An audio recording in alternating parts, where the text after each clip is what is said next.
jusqu'à présent, jusqu'à nos jours, en Espagne, l'enfant a le premier nom, c'est le nom de sa mère, et s'il veut, il ajoute le nom de son père. Oui, Donc c'est ça resté. existe, ça Oui. existe, mais à l'époque pharaonique, ça existe une tradition comme ça. Mm. Donc l'enfant porte le nom de sa mère, parce que la relation entre l'enfant et la mère, plus proche plus que l'homme. Ok. Donc c'est lui qui fait une partie Je dirais que de sa maman. c'est un signe de la grandeur de la civilisation Oui, égyptienne. bien sûr. Oui, Et d'ailleurs, bien je crois sûr. que la tradition Oui. juive l'a même reprise, puisque Oui, alors c'est la personne qui doit se convertir. Alors au judaïsme, elle doit être d'une mère juive. Oui. Celui d'une mère ou d'un père juif, non, on n'a pas le Oui. droit d'être juif. Donc la relation toujours, et même aussi dans les traditions du prophète Mahomet, alors celui qui conseille quelqu'un, alors lui dit pour le conseiller pour sa mère 3 fois et 1 fois pour le Son père. oui. Donc c'est une tradition très ancienne qui commence avec l'époque des pharaons, et aussi on avait beaucoup de traces qui restent jusqu'à présent, et même aussi il y a beaucoup de tribus en Afrique et dans les... comme ça aussi encore l'enfant qui porte le nom de sa mère. Donc on a beaucoup de choses comme ça. Wow. Justement, avec tout ce que vous venez de nous dire, c'est très beau, ça fait rêver. Et on a l'impression qu'on est dans l'idéal de la société où la femme et l'homme jouissent des mêmes droits et devoirs. Oui. Une société qui est impeccable. Aujourd'hui, on a une transformation de la société, c'est complètement métamorphosé. On a la femme qui justement revendique son droit. Et si on regarde dans le gouvernement, que ce soit ce gouvernement, ce régime-là ou le régime précédent, on voit que les femmes n'ont pas vraiment leur part du gâteau. On peut alors relier les affaires. Après l'époque des pharaons, on avait l'époque gréco-romaine.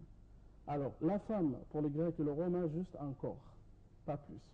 Après l'époque chrétienne, alors s'améliore la position de la femme avec une religion céleste qui donne à la femme beaucoup de droits. Avec l'islam, alors l'islam donne à la femme beaucoup de droits. Mais le problème, c'est la pratique. La pratique des musulmans concernant les droits de femmes, c'est ça le problème.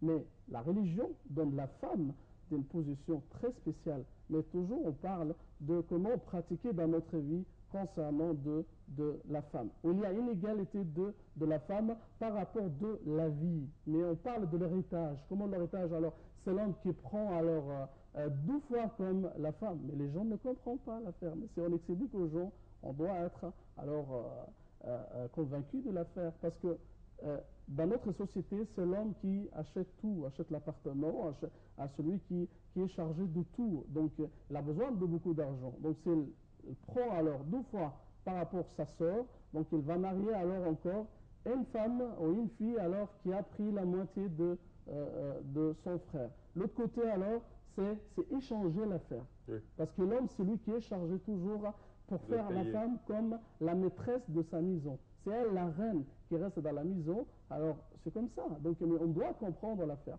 Il parle aussi par rapport à la polygamie de femmes. Pourquoi l'homme, c'est lui qui épouse plusieurs femmes? L'islam ne fait pas la polygamie. L'islam a fait des conditions pour la polygamie. La polygamie commence avant l'islam. Alors, prophète Salomon avait 1000 femmes.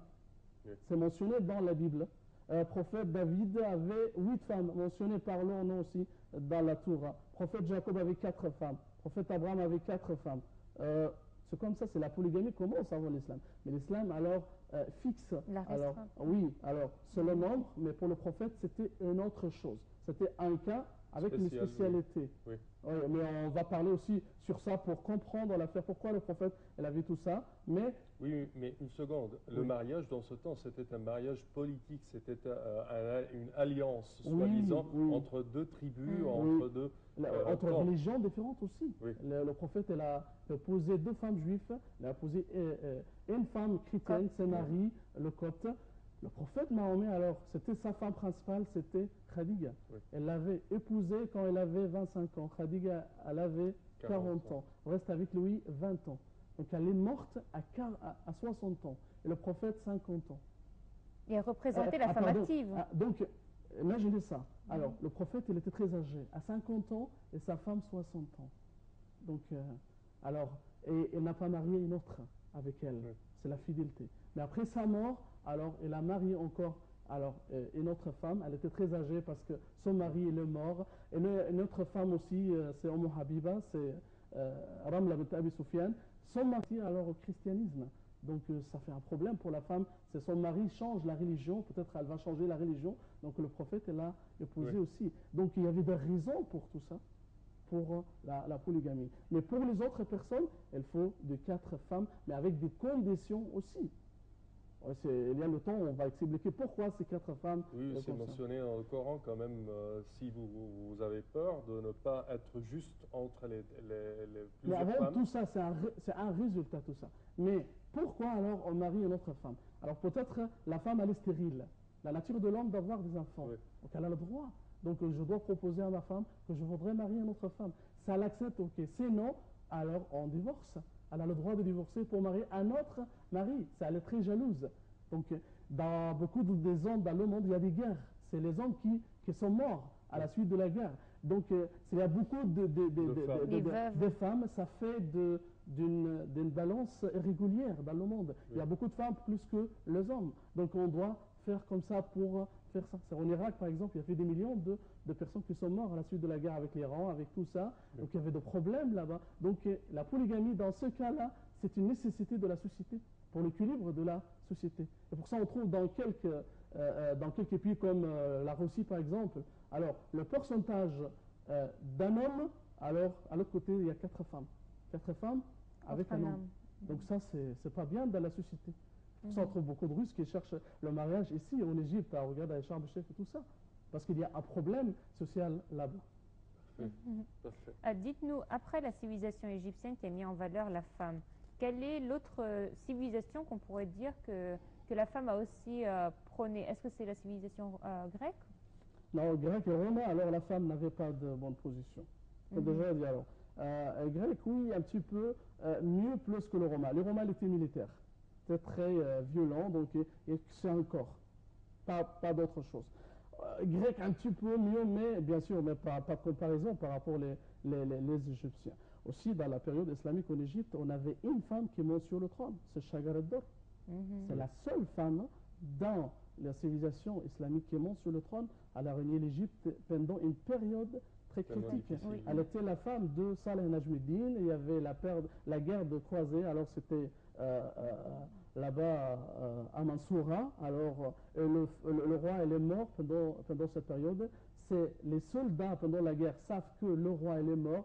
Ça fait des problèmes pour l'esprit de soldats. Donc elle a caché tout ça. Elle a saigné au lieu de roi. Jusqu'à la victoire des musulmans, elle a déclaré que le roi il est mort. Elle attend son enfant Torancha jusqu'à l'arrivée de la Syrie. Elle reste juste 2 mois. Après, il n'y a qu'une personne qui était plus forte à l'époque. C'était Shagarat Dor qui monte sur le trône et qui règne l'Égypte à cette période. Donc on avait beaucoup de très bons modèles pendant l'histoire antique de l'Égypte et même dans l'histoire islamique. Aussi, pendant la période chrétienne, on trouve Marie. Marie avec une position très spéciale, et même pour les chrétiens et pour les musulmans. Alors dans le Coran, on a